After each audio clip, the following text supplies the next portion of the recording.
अच्छा, आपको मालूम लव जिहाद पहले कहां शुरू हुआ था? सबसे पहले माने लव जिहाद का मतलब कोई माने झूठ धोखा देना। अब मैं बताता हूं आपको, कल अगर कोई संघी आरएसएस या अंबेडकर का दुश्मन या मुसलमानों का दुश्मन या संविधान का दुश्मन लव जिहाद बोला तो बोलना अरे चुप। अब सुनो, ये एक आदमी का नाम था आपटे, एक आदमी का नाम था मदनलाल पावा। आपटे कौन था, मदनलाल पावा कौन थे मालूम आपको? नहीं मालूम, पढ़ते नहीं ना, खाली ये बस खिलौना देखते रहते। नहीं नहीं नहीं नहीं, नहीं। कितने लाइक आए रे देख, कितने आए देख, मैं इंस्टाग्राम पे कितना देख। अरे क्या है, पढ़ो जरा। बहरहाल ये आपटे मदनलाल पावा गोडसे के साथ मिलकर महात्मा गांधी के कत्ल के मुजरिम हैं। इन्होंने महात्मा गांधी को कत्ल किया। तो ये जो आपटे हैं, इन्हों शादीशुदा थे, आपटे शादीशुदा थे, मगर चोंच मारने की बीमारी थी इनको। अब ओल्ड सिटी के हैदराबाद की जबान वो तो बोलते मियां बुढ़ा हो गया, दीवारा कूदना छोड़ दे। तो मैं नहीं बोल सकता, मगर बोलते, मैं नहीं बोलता, वो उसमें भी बोलता हूं आपको। तो आपटे क्या थे, शादी कर लिए, मंगर रंगीले थे। तो आपटे क्या करे, एक क्रिश्चियन बच्ची थी, उसका नाम मनोरमा था, उससे इश्क में मुब्तला हो गए। शादीशुदा थे, उससे रंगरलियां मना रहे थे। उन्होंने बंबई में पढ़ते थे, तो इन्हों जाके इनको चौपाटी पे लेके जाते थे, बैठ के पिक्चर देखते थे बहुत बार। अब नहीं बोल सकता, 12 लंबी कहानी है उनकी। और इसको बोल के गए कि मैं दिल्ली जा रहा हूं, बोले नहीं कि गांधी को मारने जा रहा हूं, मैं दिल्ली जा रहा हूं, फिर बाद में आ तो अपन फिर मिलेंगे। दिल्ली गए और गांधी को मारने से पहले अपने मां बाप की पसंद की बच्ची को भी देख के आए कि इससे शादी करूंगा। उसको ले जाके साड़ी भी दिए। अब इसको क्या बोलते बोलो, शादीशुदा है और फिर आप एक से इश्क लड़ा रहे हैं, उसको भी धोखा, और जाके तीसरी को बोल रहा मैं तेरे से शादी करूंगा। और फिर गांधी को कत्ल करने के बाद वापिस आकर मनोरमा के साथ मनोरमा कर रहे थे। तो जब उसको पुलिस जाकर बोली कि ये आपटे है, पापी है, ये गांधी का कातिल है, तो मनोरमा ने कहा, यकीन नहीं आया उसको।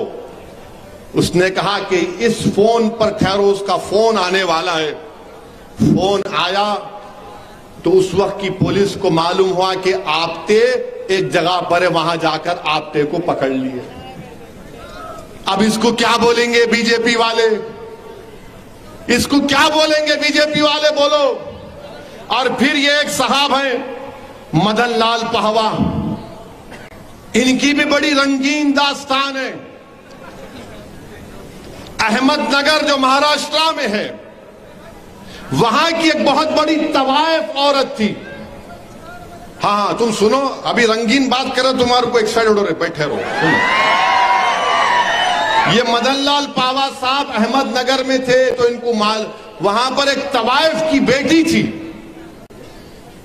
वो तवायफ की बेटी से इश्क में मुब्तला हो गए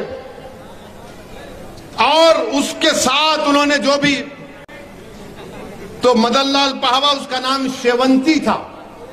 क्या नाम था उसका? शेवंती। ये मदनलाल पावा भी गांधी के कत्ल में मुलविस थे। ये रेफ्यूजी थे पाकिस्तान उस वक्त के, वहां से आए थे। गांधी के कत्ल के बाद जब इनको गिरफ्तार किया गया, तो ये शेवंती, जिसने कसम खाई थी कि मैं तवायफ की तरह जिंदगी नहीं गुजारूंगी, मैं मदनलाल पावा के साथ शादी करूंगी, उसका दिल इतना टूटा कि वो अपनी मां की तरह तवायफ बन गई। ये वो लोग हैं, अरे ये लोग धोखा देने वाले हैं, ये लोग गंदे लोग हैं। और 1988 में शेवंती की मौत हुई। अब आप बताओ, अच्छा ये मदनलाल पहवा गांधी के कत्ल में सजा हुई, फांसी नहीं हुई थी, छूट गए, 64 में छूटे। तो 64 में छूट गए तो लैला के पास जाना ना, देखो मैं आ गया, नहीं गए, शादी कर लिए। इन्हों आके हमको आईना दिखा रहे, अरे तुम्हारी तारीख को जानता हूं मैं, तुम्हारा शिजरा खोल सकता हूं पूरा। अब खाली 2 एग्जाम्पल दिया हूं, अगर और दूंगा तो बहुत तकलीफ हो जाएंगी बीजेपी संघ परिवार वालों को। अब आप हमको बोल रहे लव जिहाद। अच्छा वो एक भोपाल का मजे का किस्सा हुआ, पढ़े अखबार में? नहीं पढ़े, नहीं पढ़ते तुम लोग। खैर मैं ही पढ़ा। वो एक बीजेपी की एमपी है मोहतरमा, उन पे बहुत बड़ा वो मालेगांव का मुकदमा चल रहा। तो एक बच्ची के अम्मा बाबा उनको जाके बोले, मैडम हमारी बच्ची किसी के इश्क में मुब्तला हो गई। तो उन्होंने बोले उसका एक ही इलाज है, उसको ले जाकर केरला पिक्चर दिखाएंगे। क्या नाम है केरला? हाँ? हमारे एमएलए अच्छा जानकारी रखते हैं। तो बहरहाल केरला स्टोरी लिख जाके वो मैडम दिखाए बच्ची को, उन्हें देखने के दिन उसी रात अपने घर से भाग गए। अरे क्या दिखाया रे भाई तू उसमें? उन्हें भाग गए। मीडिया लिखा, मैंने लिखा, उन्हें भाग गए। इसीलिए हम बोल रहे गवर्नमेंट से, ये इश्क के मामलात में मत आओ आप, जो सही कर रहा है कर लें दो, मगर आप कबाब में हड्डी नहीं बनेंगे बल्कि पत्थर बनेंगे। अब आप बोलते लव जिहाद। अच्छा अगर महाराष्ट्र में लव जिहाद हो रहा है तो एक एस्टिमेट दो, नंबर दो कि अहमदनगर में ये हुआ, कोल्हापुर में ये हुआ, सांगली में हुआ, वेस्टर्न महाराष्ट्र में हुआ, मराठवाड़ा में हुआ। बताओ कुछ नहीं है, नहीं लव जिहाद हो रहा है। कहां हो रहा है, किधर हो रहा है? 50 जल्द से बीजेपी की सरकार ने महाराष्ट्र में करवाए, सिर्फ नफरत फैलाने के लिए, मुसलमानों को, इस्लाम को बदनाम करने के लिए। और मैं खड़े होकर जिम्मेदारी के साथ कह रहा हूं कि साजिश यही है कि पार्लियामेंट के इलेक्शन से पहले महाराष्ट्र में कोई फसाद करवाया जाए। मैं सलाम करता हूं औरंगाबाद के हमारे मजलिस के अरकान को और इम्तियाज जलील को। जब महाराष्ट्र औरंगाबाद में फसाद कराने के लिए पूरी कोशिश हो रही थी तो इम्तियाज जलील ने 3 घंटे एक मंदिर के सामने खड़े होकर मंदिर की हिफाजत की और फसाद होने नहीं दिया। इस स्क्रिप्ट पर इम्तियाज जलील ने पानी डाल दिया। इसीलिए हम महाराष्ट्र की बीजेपी की हुकूमत से, गवर्नमेंट ऑफ इंडिया से ये कह रहे कि आप रोको इन चीजों को। महाराष्ट्र में आपको पार्लियामेंट जीतना है वो अलग बात है, मगर इस तरह से नहीं होगा। आपकी सरकारें 30,000 लोग कैसे निकल कर आ गए?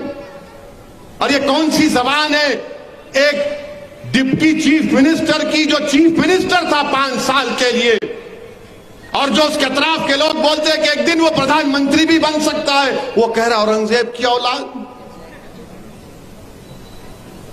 फिर गोडसे की औलाद कौन है? आप्टे की औलाद कौन है?